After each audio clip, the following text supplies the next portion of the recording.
일의 결국을 다 들었으니 하나님을 경외하고 그의 명령들을 지킬지어다. 이것이 모든 사람의 본분이니라. 하나님은 모든 행위와 모든 은밀한 일을 선악간에 심판하시리라. 아멘. 오늘은 추수감사절입니다. 추수감사 드리는 귀한 예배, 매년마다 이 예배를 드릴 때마다 여러분들 마음이 뛰시고 또 기대가 되시죠. 또한 지난 1년간 우리를 지켜주시고 인도하여 주셨던 우리 주님에 대한 감사와 그 사랑의 마음이 여러분 가운데 넘칠 줄 믿습니다.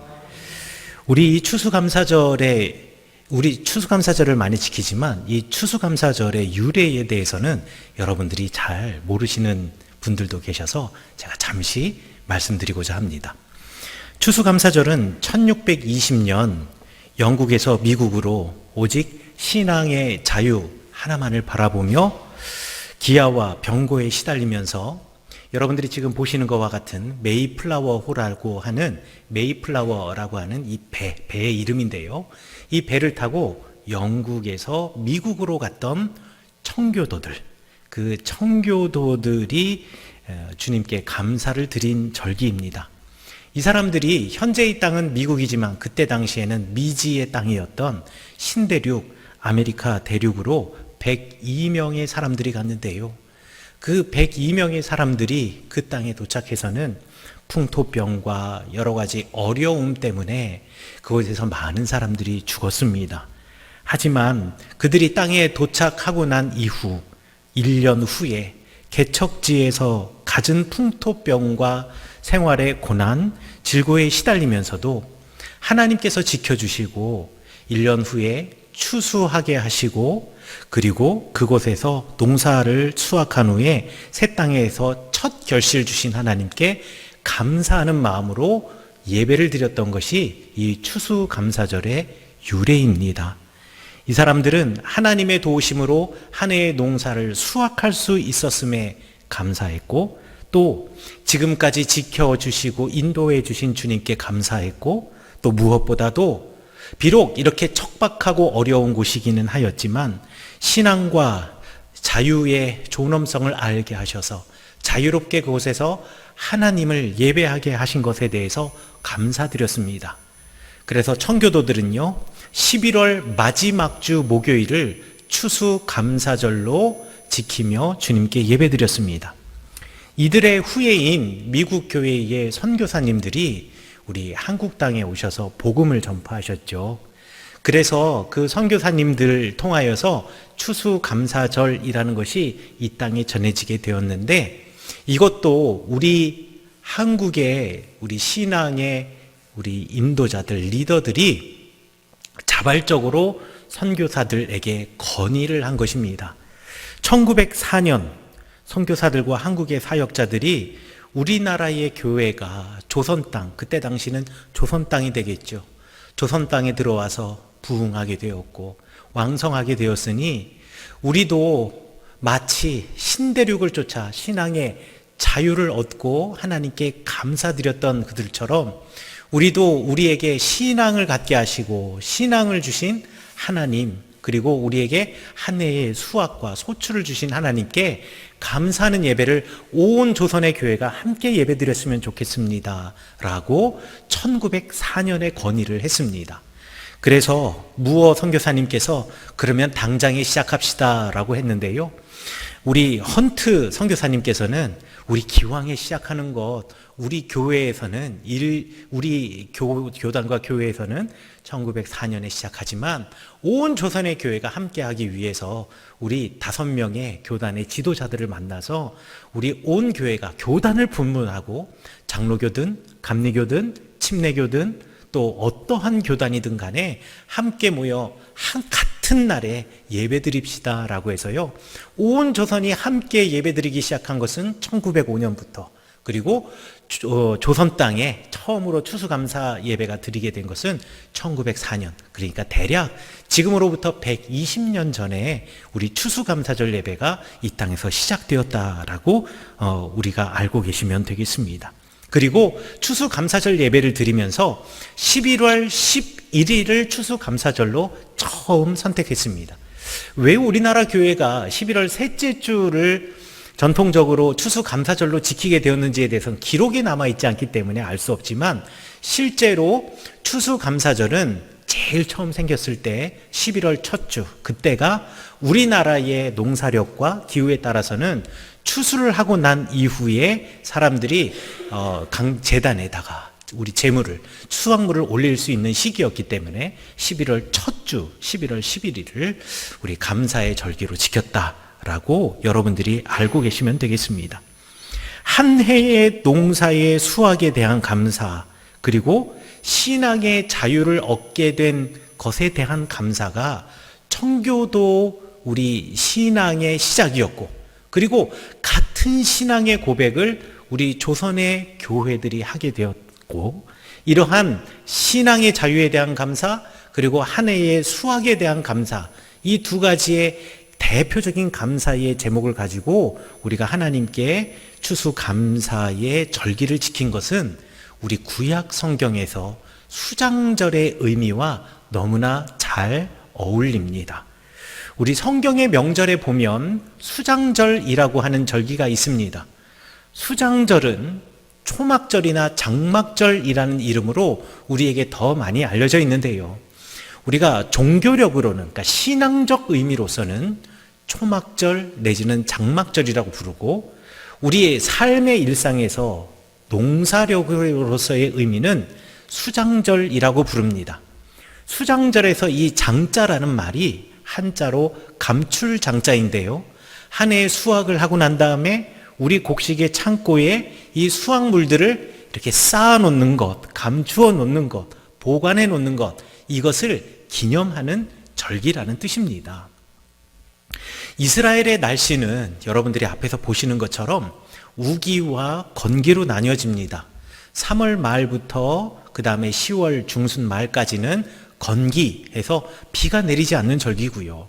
10월 말부터 3월 중순까지는 우리 우기라고 해서 비가 내리는 때입니다. 비가 내리는 때에는 밀과 보리 농사를 이스라엘 땅에서는 짓고요. 건기 때에는 과실 농사를 짓습니다.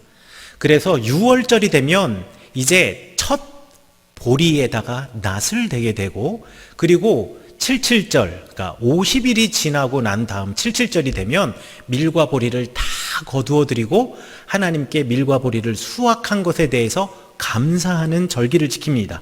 그래서 77절의 다른 이름을 우리는 맥추절, 우리 교회에서는 맥추 감사절로 지키고 있는 것이고요. 그리고 건기에 이제 과실들, 예를 들어서 대추야자 열매라든가 내지는 올리브라든가 석류라든가 기타 등등 많은 이 과실들이 건기에 이제 열매 맺히고, 그리고 연글고, 그리고 이것을 수확하는 때가 바로 10월 말이 되고, 이때의 수장절을 저희가 지키게 됩니다. 그래서 우리가 11월 첫 주에 추수감사주의를 지키고 있는데, 이것이 유대력으로 보나 우리 달력으로 보나 참 서로 잘 맞아 떨어진다라고 생각이 되어져요. 자, 그런데 이렇게 우리가 한 해의 농사를 다 짓고 난 다음 유대인들은, 그리고 이스라엘 사람들은 회당에 모여서, 우리식으로 따지면 교회에 모여서 함께 하나님께 예배 드리는데, 특별히 이스라엘 사람들은 절기가 되면은요, 그 절기가 시작되는 날 저녁 시작되는 예배에 성경책 한 권을 전부 다 읽습니다. 그러니까 우리가 가지고 있는 이 두꺼운 성경책을 전부 다 읽는 것이 아니라, 우리 성경책은 구약 39권, 신약 27권으로 되어 있잖아요. 그 중에 한 권을 읽는다라는 것입니다. 그래서 길지 않은 짧은 성경들을 많이 읽는데요. 예를 들자면 1월 달부터 기준을 해서 첫 번째로 맞는 절기가 불임절이라고 하는 절기입니다. 이 불임절 절기에는 에스더서를 읽고요. 에스더서가 불임절의 기원을 설명하고 있는 책이기 때문에, 그 다음에 6월절을 맞이하면 아가서를 읽습니다. 그래서 6월절 하나님께서 우리를 지켜주시고 이제 출애굽하게 하셔서 광야로 나가게 하시며, 이제 사랑하는 하나님과 그의 신부된 이스라엘의 신혼여행과 같은 기간이 시작이 된다라고 해서 사랑의 노래인 아가서를 읽게 되고요. 그 다음에 77절이 되면 이 보리를 수확하고 밀을 수확하는 절기를 배경으로 하고 있는, 시간적인 배경으로 하고 있는 룻기를 읽게 됩니다. 그리고 우리는 지금 지키지 않는 절기이고 유대인들만 지키는 절기지만 성전 멸망을 추모하고 기념하는 절기가 있습니다. 이 아부월 9일에는 예레미야의 애가서를 읽습니다.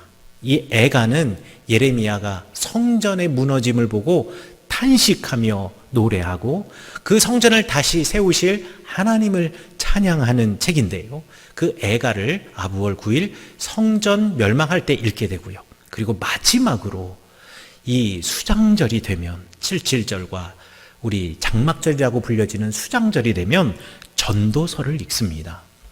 그런데 이렇게 풍성한 절기에, 우리의 곡식 창고에 곡식이 가득한 절기에, 이 행복한 절기에 전도서를 읽는다라는 게 매우 의아합니다. 여러분 전도서 읽어보셨으면 알겠습니다만 전도서 하면 제일 먼저 생각나는 단어가 무엇입니까? 아마 헛되다 라는 단어일 것입니다.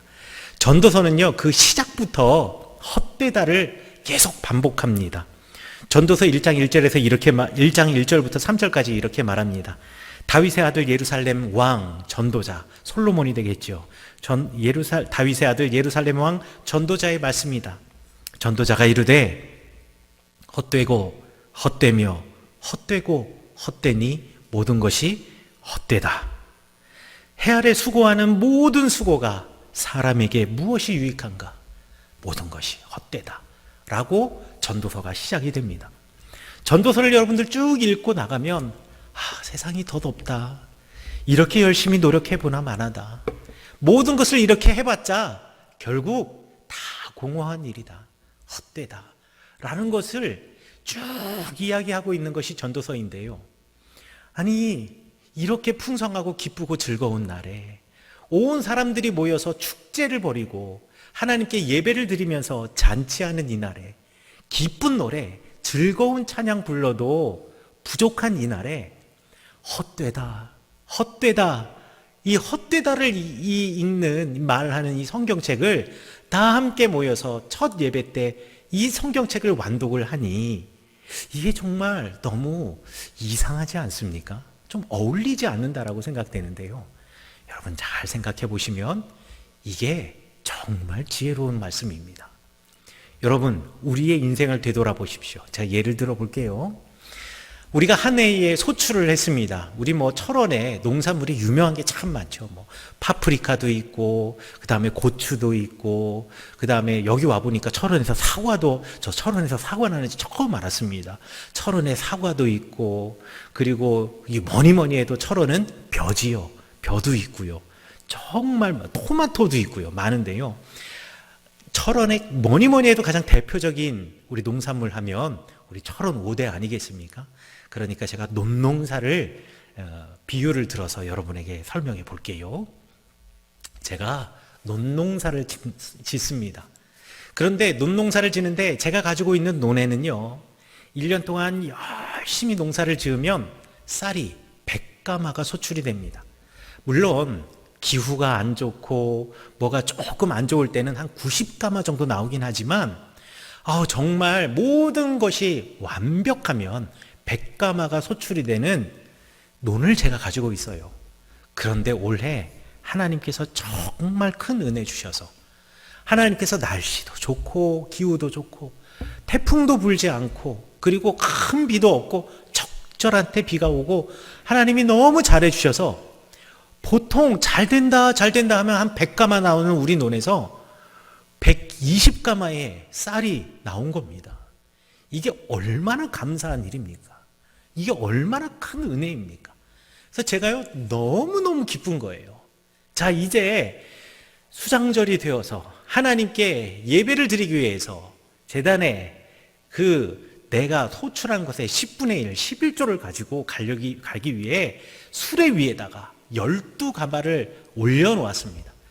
12가마를 올려놓았을 때 그 기쁨, 작년보다 2가마 더 가져간다라고 생각해서 아까운 게 아니라 내게 더 많은 것을 주셨기 때문에 내가 2가마나 더 하나님께 귀한 11조를 드릴 수 있다라는 그 기쁨을 가지고 이 수레를 끌고 지금 주님의 제단으로 가는 겁니다.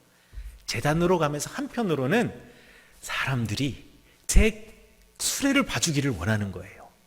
왜냐하면 내가 그동안은 보통 한 9가마에서 잘 되면 10가마 이렇게 가져갔고, 옛날 동네가 좀 좁습니까? 다 알아요. 저 집안에 어느 정도 수준이 되고 어느 정도 지금 삶이 되고 이게 다 알거든요. 그럼 저 집은 올해도 9가마 내지는 10가마를 가지고 주님 앞에 나오겠구나, 사람들이 다 생각을 하고 있습니다. 그런데 12가마를 수레 위에다 올려놓고 끌고 하나님의 제단으로 가면서 제 마음속에는 사람들이 이 가마를 봐주기를 원하는 거예요. 왜? 12가마니까. 2가마나 더 있다라는 얘기는 뭡니까? 저희 논에서 100가마가 아니라 120가마가 나왔다는 얘기 아니에요. 하나님께서 그야말로 큰 은혜 주셔서 평소보다 20가마나 더 많은 소출을 얻게 하셨으니 이게 얼마나 큰 자랑이겠습니까? 그래서 사람들이 봐주기를 원하는 마음으로 수레를 끌고 쫙 갑니다. 그런데 저기서 제 친한 친구가 같은 날 같은 절기니까 같은 날 예배를 드리기 위해서 수레를 끌고 오는 거예요. 그러면 그 친구를 보고 너무 반가워서 아무개야 라고 부르지만 제일 먼저 제 눈은 어디로 돌아가냐면요, 그 친구가 가져오는 수레를 쳐다봅니다. 왜냐하면 그 친구도 저와 비슷한 크기의 논을 가지고 있어서 저와 비슷하게 9가마에서 10가마를 매해마다 주님께 예배 드릴 때 가져오는 친구예요. 그런데 이번에 올해도 분명히 10가마 갖고 올 거거든요. 그런데 저는 12가마가 있는 거예요. 그러니 쫙 보고서는 그 친구의 수레를 보며 또 한편으로 흐뭇한 거죠. 주님이 나에게 2가마의 은혜를 더 주셨다라는 것을 보면서 행복해하기 위해서 그 수레를 보는데요. 그런데 제 눈을 의심하는 거예요. 왜냐하면 그 내 친한 친구의 가마, 그 수레 위에는요 13가마가 얹어져 있는 겁니다. 그 얘기는 뭐예요? 그 친구는 130가마의 풍년, 아주 좋은 농산물을 이번에 은혜로 수확하게 됐다라는 이야기 아니겠습니까?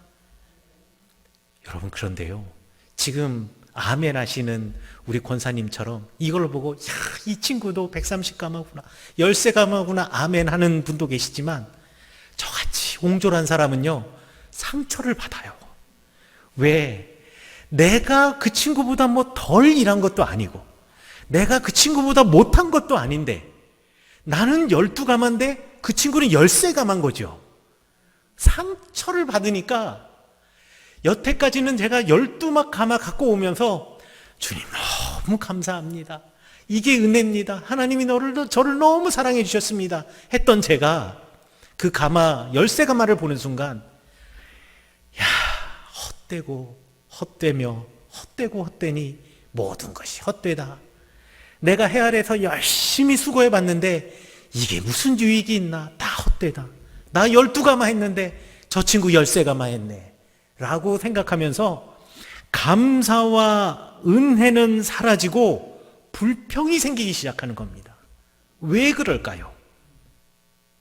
다른 사람의 것을 보고 비교하기 시작하니까 하나님이 주신 그 은혜만을 바라보면 그야말로 감사할 것뿐인데 하나님이 주신 것만 보는 것이 아니라 저 사람의 호주머니에는 얼마나 있나, 저 사람의 손에는 무엇이 들려있나, 저 사람의 수레에는 몇 가마니가 있나, 이거 살피기 시작하니까 감사와 은혜는 사라지고요 불평과 공허함만 남는 겁니다.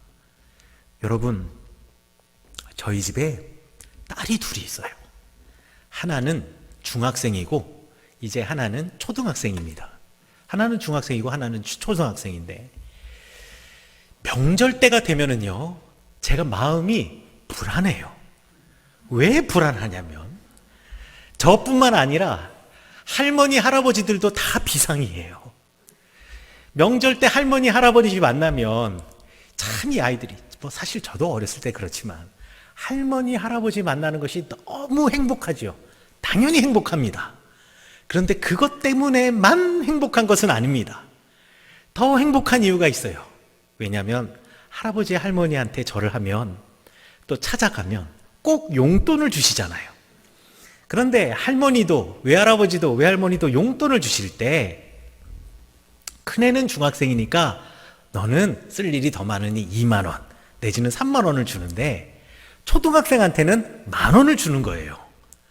근데 뭐 당연한 거죠. 중학생들은 뭘 하나 사더라도 조금 더 비싼 거, 그리고 사면 조금 더 비쌀 수밖에 없고, 초등학생이 사봤자 그 뭐 학교 앞에서 문구사나 뭐 이런 데서 불량식품 사 먹거나 이런 거 외에 뭐 쓸 게 뭐가 있겠습니까? 그리고 중학생들은 취미 생활도 그 초등학생들보다 조금 더 고급지잖아요. 그러니 중학생 만나면 중학생에게는 손녀딸에게 2만 원 내지는 3만 원을 주고, 아니 초등학생에게 10,000원 주는 게 어찌 보면 당연한 거죠. 그런데 그렇게 주고 나잖아요. 그러면 그때부터 저희 둘째 막내 아이의 눈이 찢어지기 시작합니다. 그래서 눈에 레이저가 나오기 시작해요.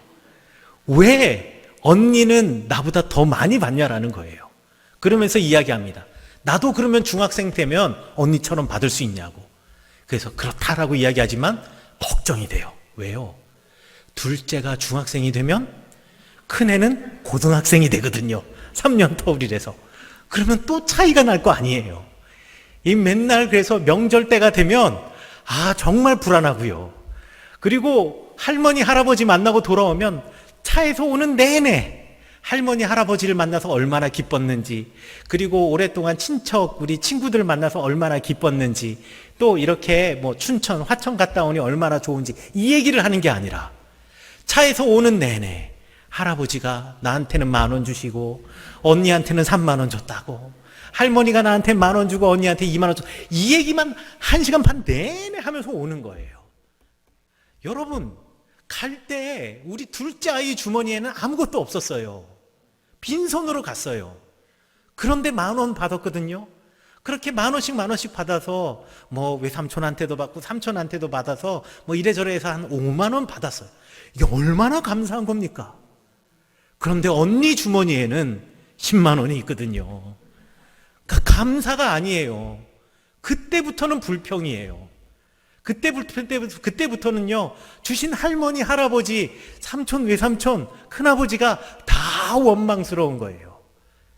그래서 저희 집에서는 룰이 있습니다. 다 똑같이 10,000원씩 주자. 큰애든, 그래서 대학생부터 시작해서 초등학생까지 다 10,000원입니다. 이러면 싸우지 않아요. 그런데 이게 공평한 겁니까?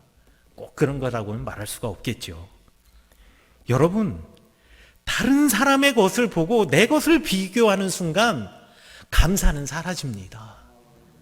불평만이 남습니다. 질투만이 남게 돼 있어요. 우리 어린이들 이렇지만 사실 우리는 다 큰 어른 아이입니다. 우리도 별다르지 않아요. 여러분, 어디 서울에 있는 무슨 회장이 올해 몇백억의 수익을 냈다. 여러분 부럽습니까? 부럽긴 하죠. 배 아프십니까? 배는 안 아파요. 그런데 여러분의 사촌이 땅을 샀다고 생각해 보십시오. 얼마나 배가 아프십니까? 얼마나 부럽습니까? 그리고 왜 나는 그 땅을 못 샀나? 얼마나 속으로 끙끙 앓으십니까? 하지만 여러분, 그가 어떤 것을 받았는가를 보시지 마시고 여러분에게 무엇을 주셨는가를 바라보시는 하나님의 사람 되시기를 간절히 축원합니다. 왜 이렇게 우리가 피곤하게 비교하며 살까요? 세상은요, 경쟁하고 경쟁에서 승리하는 것이 성공이라고 가르치기 때문에 그렇습니다. 그리고 그 세상이 가르쳐주는 그 진리라고 포장되어 있는 그 경쟁의 마음, 그 경쟁심을 부추기는 그것이 진리인 양 우리가 붙잡고 살아가기 때문에 우리 기독교인도, 하나님을 아는 사람들도 세상 사람들과는 다를 바 없이 경쟁하며 그것에서 이기는 것, 승리하는 것을 성공이라고 착각하고 있는 것입니다. 그러나 성경은 다릅니다. 하나님의 기준은 다릅니다. 성경은요, 하나님께서는 남을 볼 것이 아니라 나 자신을 보라고 이야기를 합니다.